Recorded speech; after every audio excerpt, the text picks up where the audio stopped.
Welcome back, everybody, to Instructional Insights. Today we've got a special guest, Tyler. Yes. You want to introduce her? The wonderful Mrs. Brittany Hodder. Hi! Welcome, Brittany. And today we're going to talk about mentoring.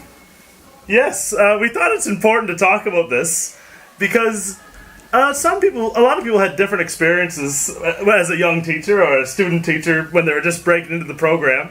And I can remember my first year, and it was really tough. No doubt. There was a lot of new things that you have to do, and it's really hard to keep up. Yeah. So the interesting thing is Brittany had a different experience in one of her schools that she worked in regards to mentoring, and it's unlike anything I've really heard of before. So we invited her on here to talk about what went on at her school. So I signed on my first teaching job, I guess, in northern Alberta. So they often hire a lot of new students right out of university, and they noticed that there was a need, that there's a jump from university classes, practicums, to being on your own. You're set free, you need to know what to do. So what they did was they established mentoring programs.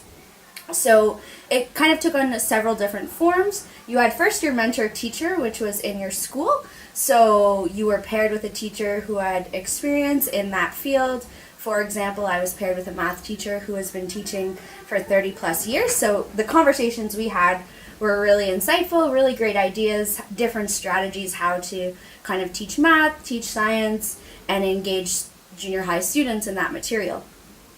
So we would meet for our PCLs. PCLs? Yes. Instead of meeting with a larger group, we would meet with our mentor teacher. So we had established time in our schedule to meet, which is nice because oftentimes you were meeting after school or just bumping in, and so there was established secure time that you were able to talk to them. Yeah, because one of the biggest problems with mentoring probably is not making that time. Contact. Yeah. So you constantly had access. They were in the school. You had set aside time. But in addition, the school division valued first-year teachers and really developing them into better teachers or more experienced teachers. So throughout the first year, we had 4 different PD days that were designed solely for first-year teachers. So the first one we had was learning how to write report card comments and how to do parent-teacher interviews. So we did mock interviews, we made mock comments up, and it was really nice because we were completely surrounded by teachers who were in the same boat, but we had excellent facilitators who were able to kind of take that stress away, take away that anxiety of, is my report card comment good, bad? How do I discuss this uncomfortable topic with a parent? So it just really allowed us to gain that confidence going into it, so that was really good.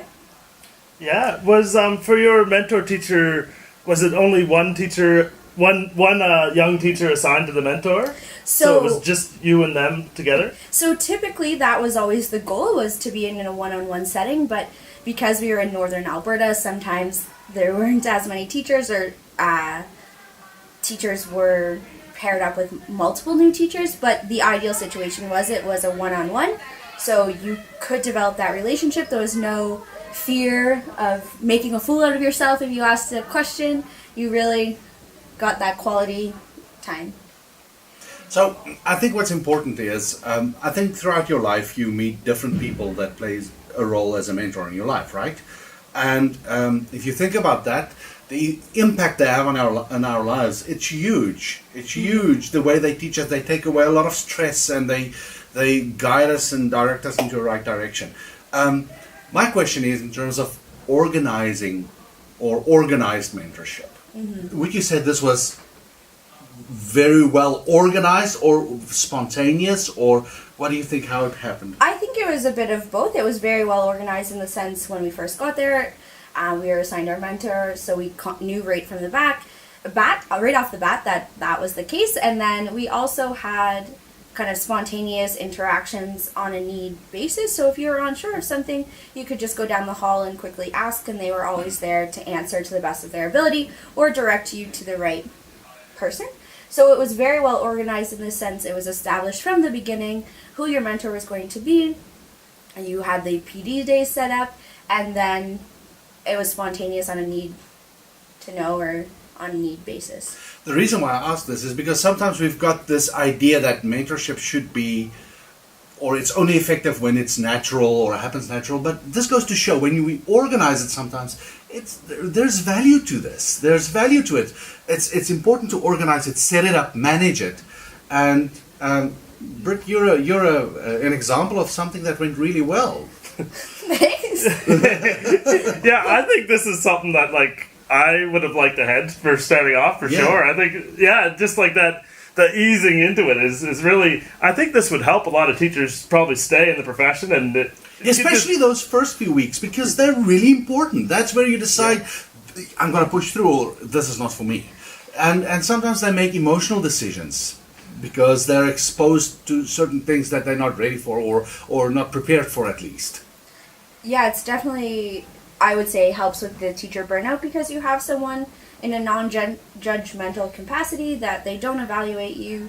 They're there to support you. And that's key. The non-judgment. That's really important. That sounds wonderful, really. Yeah.